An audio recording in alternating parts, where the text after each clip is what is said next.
Makinig ng mabuti dahil kung ano ang maririnig mo ngayon ay maaaring radikal na ibabago ang iyong relasyon sa pera, tagumpay at kahit na kalayaan. Hindi na ito pagsasalita tungkol sa pag-save ng bawat sentimo o pamumuhay dahil sa takot sa paggastos. Ang ibabahagi ko ay isang millennial financial wisdom na ipinadala ng mga henerasyon ng mga taong alam kung paano on ang maliit nang hindi nakasalalay lamang sa akumulasyon. Noong bata pa siya, naisip ko na ang kahirapan ay simpleng kakulangan ng pera. Nakita ko ang aking mga magulang na nagsasabi sa bawat tunay sa pagtatapos ng buwan, ang mga kapitbahay ay nagpuputol ng paggastos sa pagkain, paglilibang at kahit na mga pangunahing pangangailangan. Sinundan ko rin ang ganitong paraan, nag-iingat ako, pinangarap na ligtas, na may isang tahanan ng aking sarili, sa araw na hindi ko kailangang matakot ang balance ng zero sa account. Ngunit sa paglipas ng panahon, natanto ko ang isang bagay na nakakagulat, ang pag-save ay hindi magkasing kahulugan sa pagpapayaman.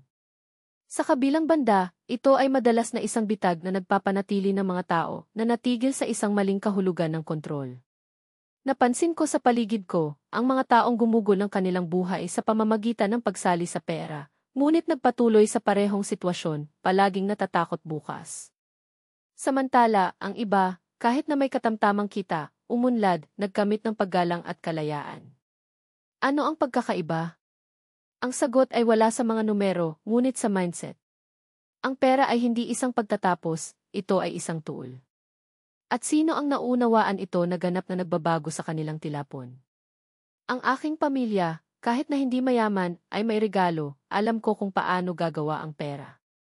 Ang aking mga magulang ay hindi lamang nai-save, ngunit namuhunan sila, sa kaalaman, sa mga pagkakataon, sa kanilang sarili. Isang pariralang narinig ko mula sa kanila na minarkahan ang aking buhay. Kung nais mong maging maunlad, huwag panatilihin ang pera, alamin na gamitin ito ng may katalinuhan. Sa oras na ito, nahanap ko ito na walang katotohanan. Paano hindi makatipid? Ngunit ipinakita sa akin ang buhay na tama sila. Nakita ko ang mga taong nagtipon ng kapalaran at namatay nang hindi nasisiyahan sa kanila. At nakita ko ang iba na, kahit na may kaunti, pinarami ang kanilang mga mapagkukunan dahil naintindihan nila ang isang pangunahing prinsipyo, ang pera ay dapat makabuo ng mas maraming pera. Ngayon, ibubunyag ko ang mga haligi na nagbago ng aking katotohanan at ng maraming tao. Ang mga ito ay simple ngunit makapangyarihang mga konsepto na, kapag inilalapat, gumawa sila ng kakulangan ng isang bagay na pinili, hindi patutunguhan. Ang unang hakbang ay upang masira sa paglilimita sa mga paniniwala. Kalimutan ang ideya na ang seguridad ay nagmumula lamang sa pag-iimpok. Ang tunay na peligro ay hindi gumastos, ngunit iniiwan ang pera na nakatayo, nawawalan ng halaga sa paglipas ng panahon. Sino ang nagpayaman ay hindi ang nagpapanatili ng pinakamarami, ngunit gumagawa ng ani ng kapital. Isipin ang dalawang tao na may parehong kita. Ang isa sa kanila ay nabubuhay na nahuhumaling sa pag-save, pagputol kahit maliit na kasiyahan. Ang iba pang mga patutunguhan na bahagi ng kung ano ang kikitain nila upang malaman, mamuhunan at lumikha ng mga mapagkukunan ng kita. Sino sa palagay mo ang magkakaroon ng higit na kalayaan sa 10 taon? Malinaw ang sagot, ngunit kakaunti ang mga tao na kumikilos tulad nito. Ako ay isang beses na nagsabi sa bawat penny sa aking sarili. Hanggang sa araw na nagpasya akong mamuhunan sa akin, bumili ako ng mga libro, kumuha ng mga kurso, lumahok sa mga kaganapan sa matagumpay na tao. Ang bawat tunay na ginugol sa ganitong uri ng pag-aaral ay bumalik sa akin na dumami. Ang kaalaman ay ang tanging pag-aari na walang maaaring kumuha mula sa iyo at palaging pinahahalagahan ang sarili. Ang pangalawang prinsipyo ay ang pag-unawa na ang pamumuhunan ay hindi pagtaya sa pagkakataon. Ito ay kumikilos sa diskarte. Maraming tao ang natatakot na ipagsapalaran, ngunit ang tunay na panganib ay hindi pagkilos. Nagsimula akong maliit na may isang katamtamang negosyo sa isang inuupahang puwang na nagbebenta ng isang bagay na alam kong mabuti. Ang mga unang linggo ay mahirap, ngunit sa halip na sumuko, pinag-aralan ko ang merkado, natutunan mula sa mga pagkakamali at inayos ang ruta. Sa isang maikling panahon, ang resulta ay lumampas sa lahat ng mga inaasahan. Ang pera ay dumadaloy sa mga kumikilos ng may katalinuhan, hindi para sa mga inaasahan ng ngumiti ng swerte. Ang mga maliliit na hakbang, patuloy na pagsusuri at pasensya ang susi. Mayroon pa ring pangatlong aspeto na maaaring magkakasalungatan, kabutihang loob bilang isang diskarte. Ang aking pamilya ay palaging nagturo na ang pagtulong sa iba, maging sa pera, oras o kaalaman, ay hindi isang pagkawala, ngunit pamumuhunan. Ilang beses ko na itong nakita na kumpirmahin. Sa pamamagitan ng pagsuporta sa isang kaibigan sa isang proyekto o pagbabahagi ng mahalagang mga kontak, ang mga pagkakataon ay bumalik sa akin sa hindi inaasahang paraan, bagong negosyo, pakikipagsosyo o kahit na mga solusyon sa mga problema na hindi ko alam. Minsan ay nagpahiram ako ng isang katamtamang halaga sa isang kakilala na nais magsimula ng isang negosyo. Maaari kong mai-save ang perang iyon, ngunit pinili kong magtiwala. Makalipas ang isang taon, inanyayahan niya ako na lumahok sa isang mas malaking pakikipagsapalaran na nakakuha ako ng 10 beses ng higit pa kaysa sa namuhunan niya. Hindi ito sinasadya, ngunit isang batas na umuulit sa sarili, sino ang nagtatanim. Ang mga prinsipyong ito ay hindi teorya. Saintly. Mga praktikal na aksyon na maaaring mailapat ng sinuman, anuman ang kasalukuyang kita. Ang lihim ay upang baguhin ang mindset, itigil ang pagiging hostage sa pera at utos ito. Kapag naunawaan mo na ang bawat tunay ay maaaring maging isang binhi, upang malaman, mamuhunan o tulong, ang kakulangan ay nawawalan ng kapangyarihan sa iyo. Ang ibabahagi ko sa ibaba ay mga konkretong hakbang upang maging isang maliit na kita sa mga pundasyon ng kasaganaan. Ngunit mayroong isang kondisyon, kailangan mong maging bukas upang tanungin ang lahat ng iyong natutunan tungkol sa pera. Sapagkat ang tunay na kalayaan sa pananalapi ay hindi magkasama, ngunit upang gumana ang pera sa iyong pabor. At nagsisimula ito ngayon. Ang pangunahing prinsipyo, tumutok sa paglikha ng halaga, hindi pag-iipon ng pera.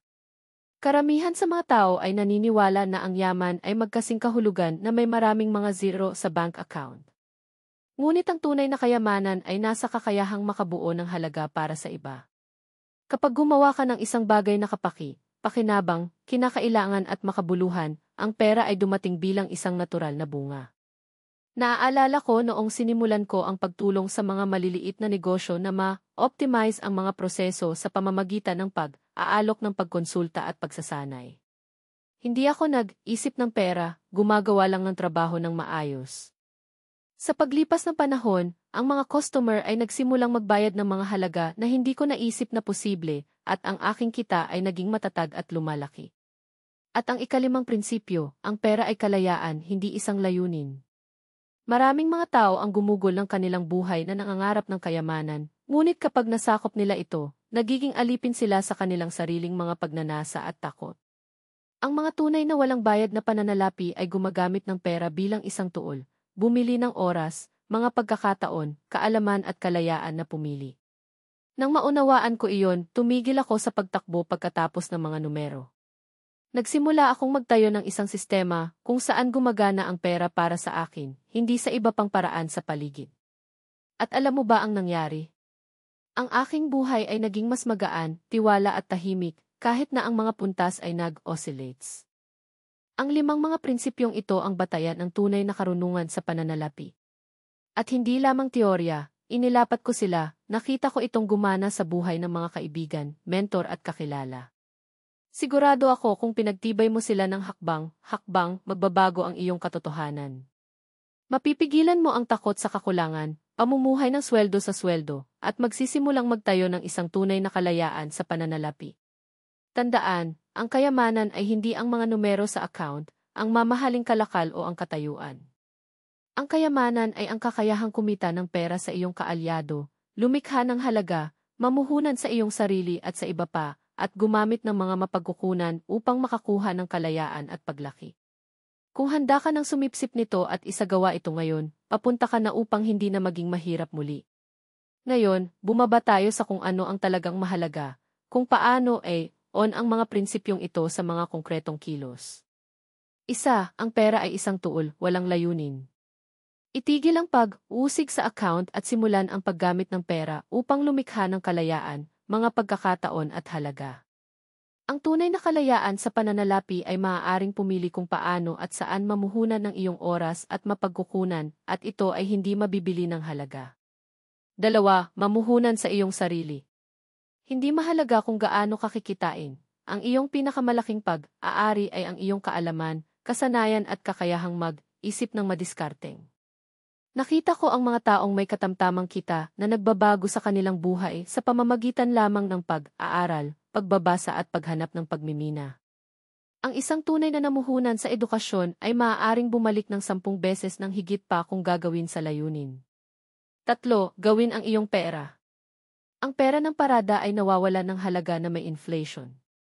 Ang sinumang libre sa pananalapi ay naghahanap ng mga paraan upang makagawa ng bawat tunay na makabuo ng mga bagong daloy ng kita, pamumuhunan, negosyo, proyekto o pakikipagsosyo kung saan malinaw ang halaga. Ang sikreto. Tamang pagkilos at direksyon. 4. Ang kabutihang loob ay bumubuo ng pagbabalik. Ito ay maaaring tila magkakasalungat, ngunit ang pagbabahagi ng kaalaman, mapagkukunan o suporta ay lumilikha ng isang siklo na bumalik sa iyo na dumami. Ang mga bagong pagkakataon, kontak at proyekto ay darating kapag nag-ambag ka ng hindi inaasahan ang anumang kapalit. Ito ang batas ng gantimpala sa pagkilos. 5. Lumikha ng halaga, hindi lamang pera.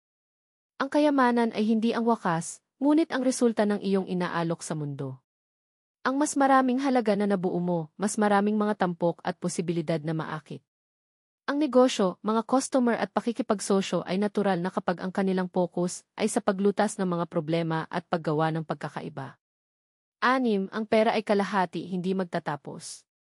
Nakilala ko ang mga taong gumugol ng kanilang buhay na nagtipon ng mga kapalaran at nawalan ng kalusugan, pamilya at oras. Ang tunay na kayamanan ay ang paggamit ng pera upang mabuhay ng mas mahusay, na may kalayaan, pag-unlad at kaligayahan. Kapag naunawaan mo ito, hindi na ito hostage sa mga numero at nagsisimulang mag-utos ng iyong sariling buhay. Ngayon, ang kasanayan kung paano mag-apply. Ito ba ay nasa iyong pang-araw-araw na buhay? Magsimula sa iyo. Suriin ang iyong mga kasanayan, kaalaman at karanasan. Ano ang maaaring mapabuti ngayon upang madagdagan ang halaga nito? Ang mga kurso, libro, mentor o kasanayan sa isang bagong lugar ay mga pamumuhunan na nagbabayad ng mga dibidendo. Aktibong gamitin ang pera. Huwag panatilihin ito para sa pagpapanatili, maghanap ng mga paraan upang maparami ito, kahit na may maliit na kontribusyon sa mga proyekto, edukasyon o pag-unlad. Bumuo ng isang network at magbahagi. Tulungan ng iba, magbigay ng payo, mga ideya sa suporta. Hindi lamang ang bukas na mga pintuan na ito, ngunit nagtatayo ito ng isang reputasyon para sa isang tao na pinagkakatiwalaan at nais lumapit ng mga tao. Sukatin ang iyong epekto. Tanungin ang iyong sarili, ano ang nilikha ko ng halaga sa iba? Tumutok ito at ang pera ay darating bilang isang kinahinatnan. Master ang iyong emosyon. Ang takot sa pagkawala, paggawa ng mga pagkakamali o hindi pagtupad ng mga paralisado. Tingnan ang pera bilang isang tool at mga pagkakamali bilang mga aralin, hindi bilang mga pagkabigo. Narito ang pinakamahalagang katotohanan. Ang yaman ay nagsisimula sa isip. Kahit na may isang walang laman na bulsa o isang katamtamang kita, ang mga prinsipyong ito ay lumikha ng batayan para sa kalayaan at seguridad. Hindi ito mga teorya, napatunayan silang mga batas sa aking buhay, na sa aking mga mentor, at sa mga kwento ng mga nag-apply sa kanila. Sa isang mundo ng kawalang, ekonomiya ng ekonomiya, nagtatrabaho sila dahil walang tiyak na oras, batay sa praktikal na karunungan, hindi mga achievement. Ngayon ang pagpipilian ay sa iyo. Maaari kang magpatuloy sa bitag ng pagsasabi sa bawat sentimo dahil sa takot sa paggastos o simulan ang paggamit ng karunungan na talagang gumagana. Kung handa ka nang ihinto ang pagiging isang alipin sa pera at on ito sa isang kaalyado ng iyong kalayaan, magpatuloy. Ang mga susunod na hakbang ay sa iyo. Dito makikita mo ang mga napatunayan na pamamaraan upang maparami ang iyong kita, bumuo ng mga mapagkukunan ng pasibo na kita, at tuklasin ang mga lihim ng kalayaan sa pananalapi na hindi itinuro sa mga ordinaryong libro o paaralan. Panatilihin ang katotohanan ito, ang kayamanan ay hindi lamang isang numero sa account sa bangko, hindi ito palakasan ang mamahaling pag-aari o katayuan sa lipunan.